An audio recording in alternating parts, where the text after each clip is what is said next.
Bonjour à toutes et à tous. Petite vidéo pour revenir sur quelque chose qui est en train de se redévelopper.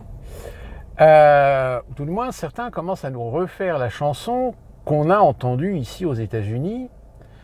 Non, il n'y a pas de stop, Titine. Ah putain. Il faudra que je vous montre un de ces jours ici. Parce que, pourtant, c'est ça qui est dramatique, quoi. On se dit, les États-Unis, la voiture, c'est leur seconde maison, etc. Mais putain, mais comment ils conduisent comme des blaireaux. Bon, je sais, vous avez les mêmes à la maison. Oui. Très amusant de voir que certains qui, depuis des semaines, sont en train de vous chanter que le Rassemblement national a été fondé par des anciens des Waffen-SS. Ouais.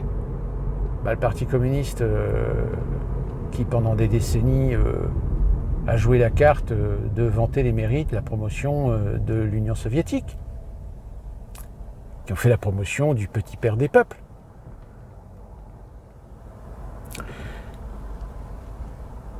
Mais le problème, c'est qu'évidemment, tout ce lynchage, parce que c'est du lynchage médiatique, qui cherche à aller chercher l'émotionnel chez les gens en disant « rendez-vous compte, si vous votez Rassemblement national, vous votez pour un parti nazi. Donc vous ne valez pas mieux que tous ces Français collaborationnistes qui ont vendu du juif pendant la Seconde Guerre mondiale, pendant l'occupation. Vous êtes pire qu'eux. » Bon, le problème, c'est que ça ne marche pas. J'irais même à la limite, aujourd'hui, il y en a certains qui commencent à se rendre compte que c'est contre-productif. Parce que c'est la même chanson qu'on ressasse depuis des décennies, depuis les années 80, avec Jean-Marie Le Pen, avec le Front National, avec Marine Le Pen et le Rassemblement National, et maintenant avec Bardella. Alors, il y en a, ils se rendent compte quand même, un petit peu d'intelligence, ils se disent « ouais, non, on va peut-être pas continuer à insister, parce que là, ça commence à devenir un petit peu caricatural. » Donc, qu'est-ce qu'on va faire ?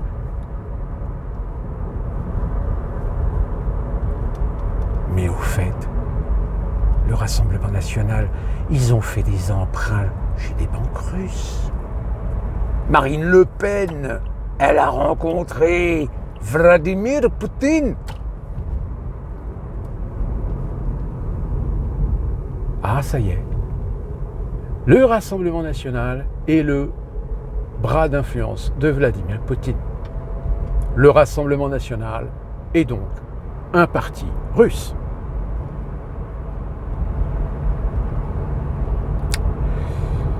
Alors, tous ces gens qui vous sortent cette connerie, alors, c'est pas totalement faux, parce que les jeux d'influence géopolitique, ça existe, tout le monde le fait. Les Russes le font, les Français le font, les Anglais le font, les Italiens le font, les Syriens le font, les Israéliens le font. C'est-à-dire que même quand des dirigeants se serrent la paluche, se font l'accolade, se font le hug, tu es mon ami, derrière vous avez des conflits de services de renseignement parce que on a découvert qu'il y avait des agents américains qui essayaient de faire de l'influence sur certaines personnes qui ont cet avantage d'être à des positions importantes, des positions sensibles dans le renseignement, dans la recherche française. Ah oui.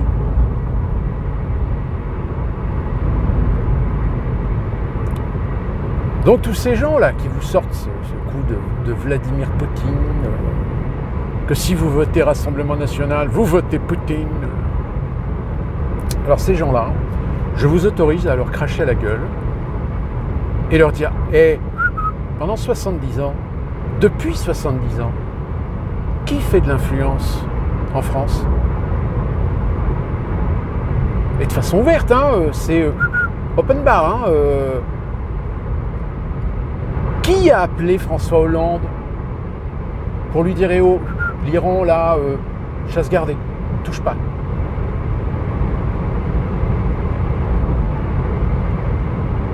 Qui a été derrière la création tout du moins a poussé la création de la structure de ce qui allait devenir l'Union européenne. Qui a ses entrées dans les couloirs de l'Élysée? Qui, dans la finance, a ses influences dans les couloirs de Matignon? Qui a ses influences dans certains organes de la société française, dont d'ailleurs, depuis quelques mois, nous en avons des preuves flagrantes. Alors ces gens-là, ok. Alors, imaginons, ok, Poutine derrière l'URL. Qu'est-ce que ça va changer? Qu'est-ce que ça va changer du fait que, dans le système français, nous savons que depuis des décennies, il y a une influence sioniste. Que depuis des décennies, il y a une influence américaine. Et que depuis 30 ans, il y a également une influence européenne. Ça commence à faire un petit peu beaucoup là, hein, non? Mais bon, est-ce que la France, par hasard, ne ferait pas de l'influence dans certains pays d'Afrique? Hein? Vous savez, là, ce qu'on appelle la France-Afrique, c'est quoi à votre avis? Qu'est-ce que c'est? Alors arrêtez de nous sortir des conneries du style le Rassemblement National, c'est Poutine, hein. Regardez, hein, il y a les photos, on a les preuves. Ouais? Moi j'ai les preuves que tu es lavé du cerveau par des agents américains. Moi j'ai la preuve que tu es lavé du cerveau par des wokistes. Moi j'ai la preuve que tu es tellement con que de toute façon tu vas mourir con. Parce que c'est pareil. Là vous en avez, il y a eu, je vous ai mis dans la précédente vidéo, ce coup du rap là, le rap. Ce fameux rap où, en effet, il y a des textes qui sont au jeu de la loi, très clairement, de l'appel au meurtre, de l'appel à la haine, etc. Eh bien, alors, il y a quand même de la presse de gauche, il y a quand même des gens de gauche qui se sont rendus compte que là, ils avaient dépassé la ligne rouge. Là, c'est pas représentatif de notre idéologie politique, etc. Mais pourtant, bande de glands, c'est bien cette population-là que vous avez fabriquée depuis 40 ans. Depuis Mitterrand, c'est cette population-là que vous avez légitimée. Ces gens qui sont sans foi ni loi, qui pensent qu'ils ont le droit de tout faire comme ils veulent, liberté absolue. Parce que vous les avez convaincus qu'ils étaient dans le camp du bien. Donc maintenant, quand ils appellent au meurtre sur Marine Le Pen ou Jordan Bardella, pour eux c'est normal. Ils ont le droit de le faire. Par contre, s'il y a quelqu'un de droite qui dit mort à Akhenaton, shuriken, pendez-le haut, il court. Oh là, alors tout de suite, il ne se passe pas une seconde avant que tout d'un coup, il y ait des plaintes déposées par des associations pour racisme, appel à la haine ou appel au meurtre. Sauf que là, ça se voit. C'est trop voyant. Je suis tombé sur un tweet là, de cette comique là, Swan Peris, qui dit oui, il faut harceler les candidats qui doivent se retirer pour le second tour. Il faut harceler. Mais t'es qui, connasse, pour demander à ta communauté d'harceler? Mais vous avez tous pété les plombs. Rendez-vous compte que si des gens de droite ou d'extrême droite, comme vous les appelez, faisaient la moitié de ce que vous êtes en train de faire, mais putain, mais la justice serait complètement débordée de plaintes à tire-larigot. Vous auriez des tas d'associations qui organiseraient des marches dans Paris contre le racisme, contre ceci, contre cela. Mais le problème, c'est que c'est contre-productif et ça va pousser des gens à se dire « il y en a marre, Il y en a marre que ces enfoirés se foutent de notre gueule depuis 40 ans. Je ne suis pas d'extrême droite, je n'aime pas Marine Le Pen, je n'aime pas Jordan Bardella. Mais je vais faire comme des millions d'Américains en 2016. Je vais voter Bardella, je vais voter Rassemblement National.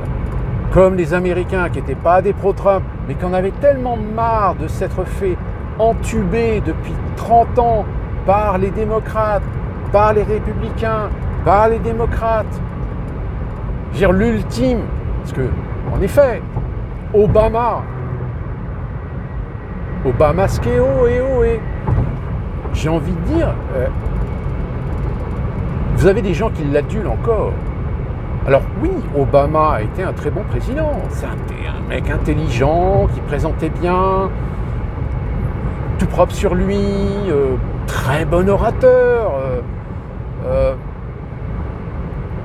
Mais il était aux ordres.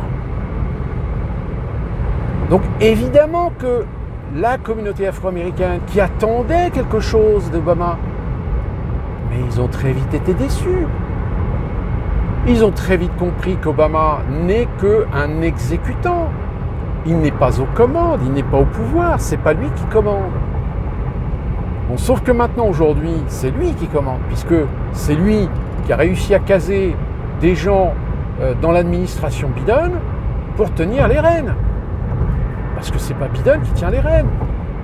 Donc vous comprenez que peut-être, en effet, il y a des gens qui militent pour que Biden reste et qu'il soit réélu pendant 4 ans, parce que comme ça, on va pouvoir continuer à tenir le pays derrière une marionnette, derrière un vieux croulant. Exactement comme ce qui s'est passé pendant des décennies, voire 2-3 décennies, en Algérie. Souvenez-vous, Bouteflika. Le mec, il n'arrivait même plus à parler. Le mec, c'était un légume. Un légume qui s'est présenté à sa propre réélection et qui a été réélu. C'est formidable. Bon, après, vous comprenez pourquoi il y a de l'immigration en Europe. Parce que dans des pays comme ça, qu'est-ce que vous voulez y faire? T'aspires à aller vivre dans un pays où il y a une vraie démocratie. Sauf qu'aujourd'hui, tous ces gens-là qui viennent du Maghreb, ils se rendent compte que finalement, c'est pas aussi démocrate que ça, que c'est des histoires de petits sièges, de petits arrivismes, mais qu'au final, la politique est la même. La politique d'asservissement, la politique de division. Et quand des Maghrébins, ou des enfants de Maghrébins, ou des Français d'origine maghrébine, vont commencer à tomber sous les coups des battes de baseball de tarés d'extrême droite, oui, là on va crier au racisme, on va crier au fascisme, etc.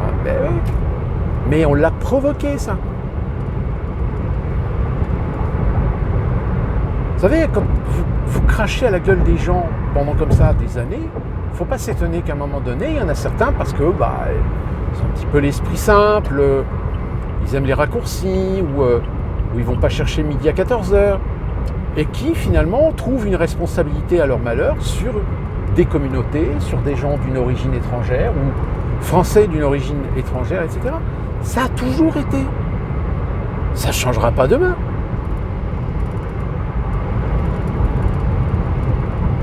Et j'ai envie de dire, regardez la France insoumise, qui pendant des semaines a essayé de jouer la carte de l'émotionnel avec Gaza,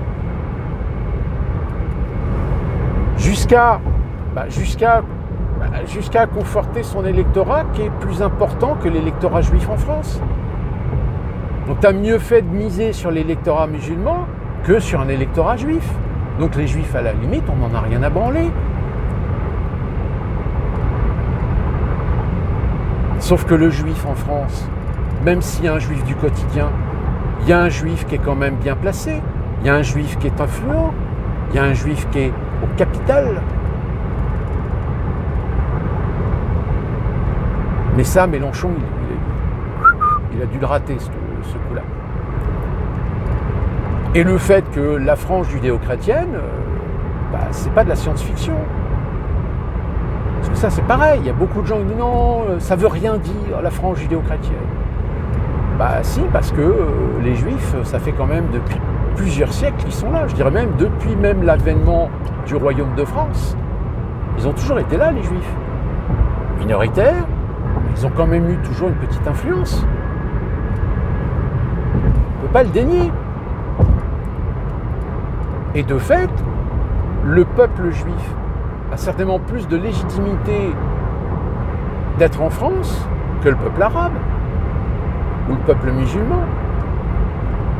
Parce que lui, ça fait longtemps qu'il est là. Très longtemps. Depuis même l'Antiquité. Donc, quelque part, alors oui, mais historiquement, il y a eu l'invasion, il y a eu Poitiers, oui, mais bon, ça fait partie des aléas de l'histoire, des guerres, des invasions. Regardez une carte de France en 970, quelque chose comme ça. C'est pas la France, c'est un ensemble de royaumes. Alors des royaumes qui avaient porté allégeance au royaume de France, mais d'autres royaumes, des duchés, qui étaient indépendants, qui ne faisaient pas partie de la France, qui se sont intégrés petit à petit au royaume de France, et qui ensuite ont construit la France. Exactement pour les États-Unis, c'est pareil. À l'origine, vous avez pas mal de républiques, des républiques hispaniques, mais parce qu'elles savaient qu'elles n'étaient pas suffisamment puissantes pour pouvoir conserver leur indépendance, préserver la liberté, la souveraineté, etc., qu'un jour, ils ont été frappés à la porte des États-Unis. On a dit ça vous dirait de nous accepter dans l'Union ?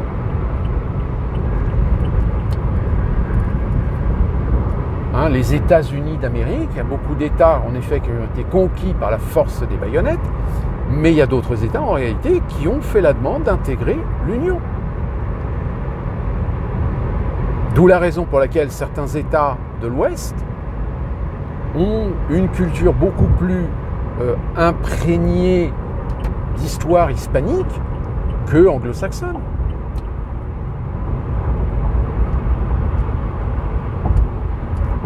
Donc si vous voulez, il n'y a pas d'absolu, il y a une évolution. Et cette évolution, il faut savoir aussi l'admettre par rapport à ce que la France a été pendant l'occupation et la France d'aujourd'hui. Or, force est de constater que de toute façon, les politiciens considèrent que vous êtes tous des crétins. Donc la seule référence qu'au moins vous avez appris à l'école, c'est la Seconde Guerre mondiale, c'est l'occupation, c'est le nazisme, c'est la Shoah. Ça, vous ne pouvez pas passer à côté. Même celui qui était nul en histoire, il se souvient quand même de ce qui s'est passé pendant la Seconde Guerre mondiale. Donc, évidemment que les points Godwin, c'est l'usage absolu pour essayer de sensibiliser, de faire peur à la population française. Alors que il n'y a absolument rien de plus grave que ce que l'on pourrait trouver chez d'autres partis, tels que les LFI, par exemple. Alors oui, on doute. On doute parce qu'il y a un obscurantisme absolu sur la capacité même aujourd'hui des partis politiques à être sincères, y compris le Rassemblement national. Oui, on a le droit de douter, de savoir si on met Bardella à Matignon avec une majorité absolue, est-ce qu'il va y arriver ? Est-ce qu'il va s'entourer de gens compétents ? Ça, c'est la bonne question. Mais on n'en sait rien, en fait. Moi, je dis souvent, on ne peut pas juger tant qu'on n'a pas essayé. Sauf qu'il y en a des gens qui ne veulent pas qu'on essaye. Vous savez, c'est un peu comme ce que je vous avais raconté sur le peuple américain. La politique isolationniste, elle a eu pour fonction, en partie, de faire en sorte d'isoler la plus grande majeure partie du peuple américain pour l'empêcher au moins de traverser les deux océans et de voyager, d'aller voir ailleurs et finalement comparer. Et du coup, comme vous avez quand même une grande proportion d'Américains, vous en avez à peu près, on va dire, un Américain sur 3 qui ne quittera quasiment jamais son État, ni même sa ville, ni même sa campagne. comment voulez-vous que ces Américains-là puissent avoir un outil de comparaison avec d'autres régimes, avec d'autres sociétés, avec d'autres cultures? Ils n'en ont pas. Les rares qui peuvent encore voyager, ils voyagent au Canada, au Mexique, voire ils peuvent aller pousser plus loin. Au Brésil, s'ils veulent, s'ils ont les moyens. Là, le Brésil, ça commence aussi à jouer, ça commence à devenir cher. Vous avez des croisières. Vous avez des croisières qui restent sur le territoire américain, ou le continent américain. Ceux qui traversent l'Atlantique, là, c'est pas la portée, même de la classe moyenne aisée. Ça commence à devenir trop cher. Il n'y a qu'à la limite les Américains très aisés, très riches, qui peuvent se permettre d'aller voyager en Europe. Mais eux, à la rigueur, eux, ils s'en foutent puisqu'ils ont le pognon. Donc ils ont le pognon pour pouvoir bien voyager. Et à la limite, presque légitimer ce qu'ils veulent voir ou ce qu'ils veulent entendre.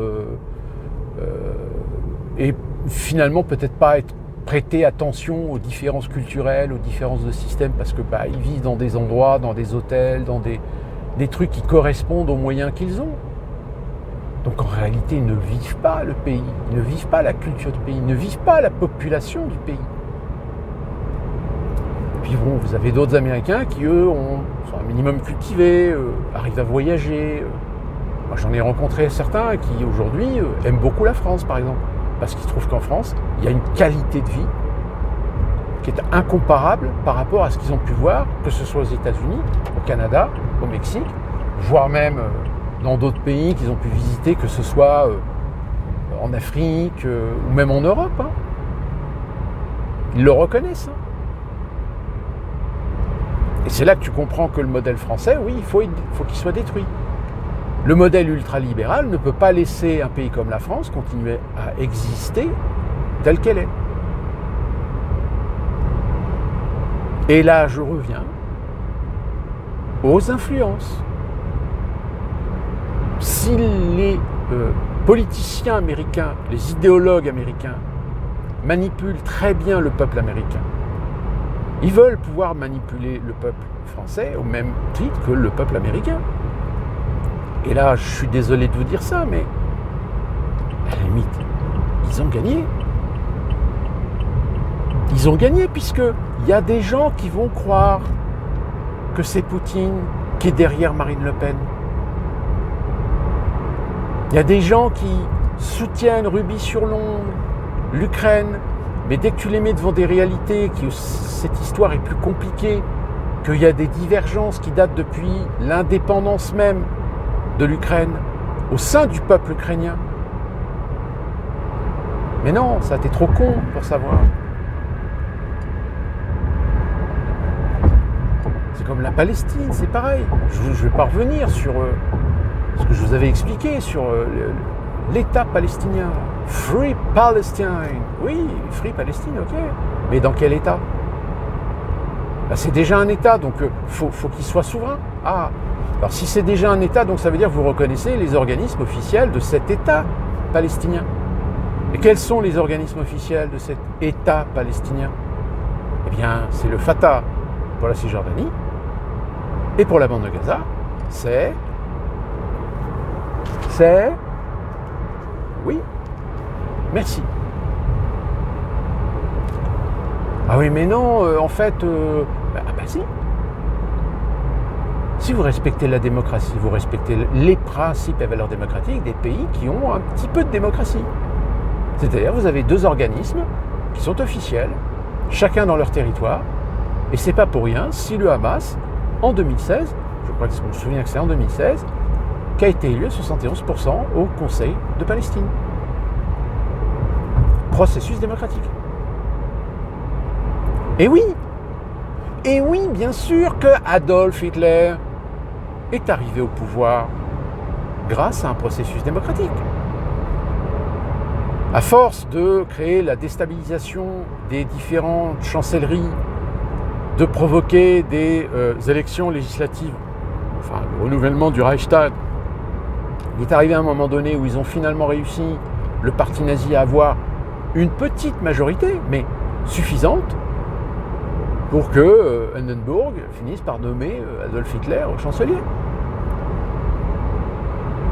Et c'est là qu'après, Adolf Hitler en tant que chancelier, en jouant justement avec le Reichstag, qu'il a commencé à changer la Constitution, à changer les lois, à créer des décrets. Et puis une fois que Hindenburg est mort, il s'est octroyé les pleins pouvoirs. Mais il s'est octroyé les pleins pouvoirs du fait d'avoir placé ses pions là où il fallait.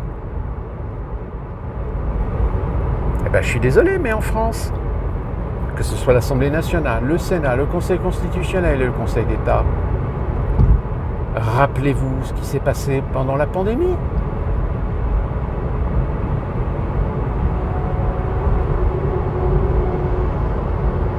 Alors oui, là, il y a un petit souci avec le Conseil constitutionnel, parce qu'apparemment, Macron voudrait remplacer Fabius.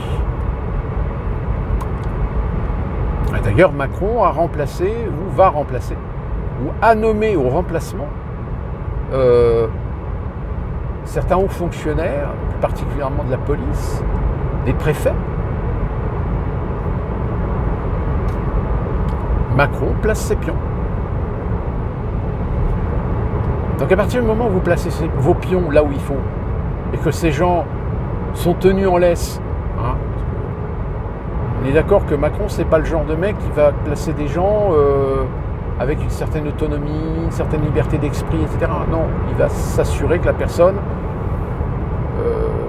lui rendra l'appareil les yeux fermés.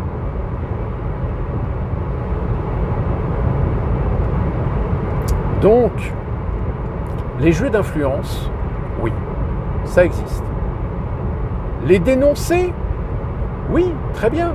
Mais dans ce cas-là, vous dénoncez tous les jeux d'influence. Et pas seulement ceux qui vous arrangent pour discréditer telle ou telle personne, tel ou tel parti. Parce que si vous ne le faites pas, ne vous inquiétez pas. Il y a des gens qui, comme moi, sont un minimum cultivés sur la géopolitique et qui rappelleront aux autres en disant « Oui, alors lui, il dénonce que Poutine serait derrière le Rassemblement national. » Mais qui a ses entrées à l'Élysée? Qui a ses entrées à Matignon? Qui a ses entrées dans le Parlement français? Qui a ses entrées officielles? Je vous rappelle, le Parlement européen, il y a 28 sièges réservés au lobby. Alors on ne dit pas lobby, on dit conseiller technique. Mais tous ceux qui sont placés là sont généralement des gens qui défendent les intérêts des empires financiers, industriels, militaro-industriels. Sinon, dans ce cas-là, pourquoi est-ce qu'on continuerait à arroser l'Ukraine en milliards d'euros d'armement? Enfin, qui paye? C'est vous, indirectement, mais c'est vous quand même. Alors vous ne payez pas directement parce qu'en fait, on fait des emprunts pour acheter le matériel et pour le filer à l'Ukraine. Enfin, même pas. On file du matériel qui nous appartient, qui a été payé, mais c'est comme les Mirage 2000-5, soi-disant modernisés, etc. Pourquoi tu vas vendre? Pourquoi tu vas donner des avions à l'Ukraine? Parce que ça, pour lui permettre de combattre la Russie. Mais tu sais combien de temps il faut pour former un pilote quand même de chasse? Non? Enfin, je sais pas. C'est comme, je sais plus quel pays, c'est la Pologne. Ils ont promis des avions. Mais bon, les avions, ils seront disponibles qu'en 2028. 2028.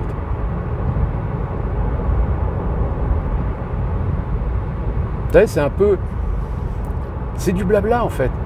C'est de la politique.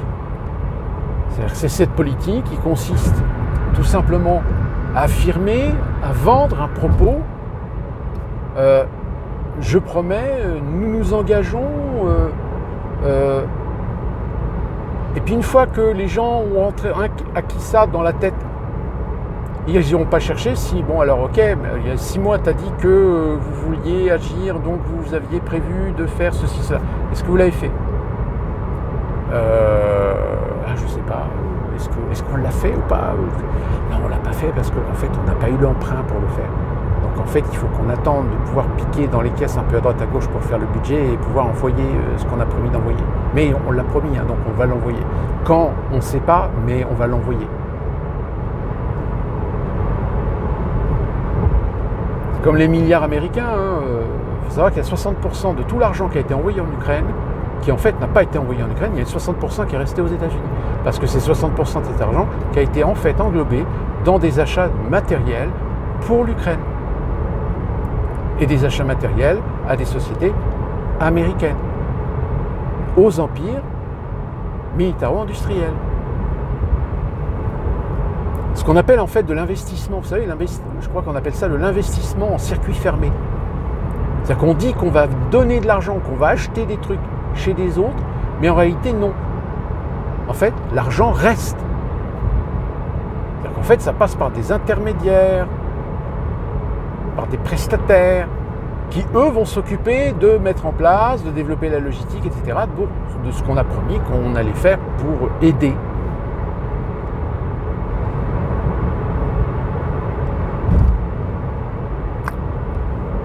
Seulement ça, évidemment, c'est des choses où il faut réfléchir. Il faut chercher, il faut comprendre. Et le problème, c'est qu'aujourd'hui, quand il y a des gens qui commencent à chercher et à comprendre, s'ils ont le malheur d'en parler, on les traite de complotistes.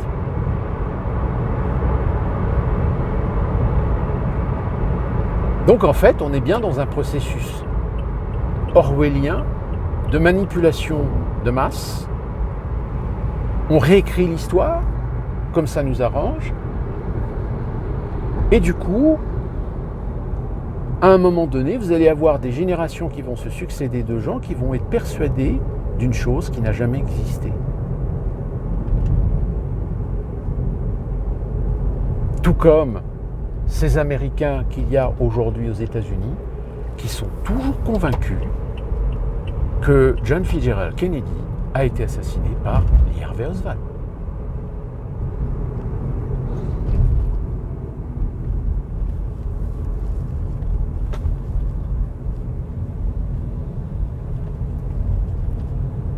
Nous avons gagné en éducation, en qualité d'éducation. Sauf que le problème, c'est que la qualité d'éducation, ça devient dangereux. Pourquoi ? Parce que le peuple se cultive, le gueux se cultive, le bouseux se cultive. Et ça, faut pas. Donc, faut l'enfermer. Une des méthodologies d'enfermement, c'est la société des plaisirs, du divertissement et tout le tralala. Et quand des gens qui sont enfermés dans ce divertissement, de la société des plaisirs, de la consommation, on les appelle à avoir une action politique, idéologique, eh bien en fait on leur mâche le travail. Et au final, eh bien ils ne font que déblatérer ce dont on leur a bourré le crâne. Et c'est les mêmes que vous retrouvez sur les réseaux sociaux et qui sont convaincus d'avoir raison en répétant comme des perroquets ce qu'on leur a tanné, même parfois même sur leurs parents ou même des fois leurs grands-parents. Attention, je dis ça à tous les niveaux. C'est aussi bien des idéologies de gauche que de droite, que d'extrême gauche, que d'extrême droite, etc. Sauf que là, là ça dérape. Ça dérape. Ça dérape parce que Macron, suite à une élection européenne, a décidé de faire une dissolution de l'Assemblée nationale. Et très sincèrement, alors on entend beaucoup de versions, mais on ne me fera jamais croire que Emmanuel Macron est un crétin, même si à la limite il est narcissique, etc., qu'il est con au point d'avoir fait ce genre de conneries sans avoir une arrière-pensée. Et certains d'entre vous, certainement, me disent oui, l'arrière-pensée c'est simple, c'est qu'il veut mettre le RN au pouvoir pour foutre le bordel dans le pays. Et utiliser soit l'article 16, les pleins pouvoirs, ou soit avec le RN, en soutenant le RN, la mise en place d'un état d'urgence sécuritaire. Et là, ça va être festival. Bon, sauf si c'est les filles qui gagnent. Voilà.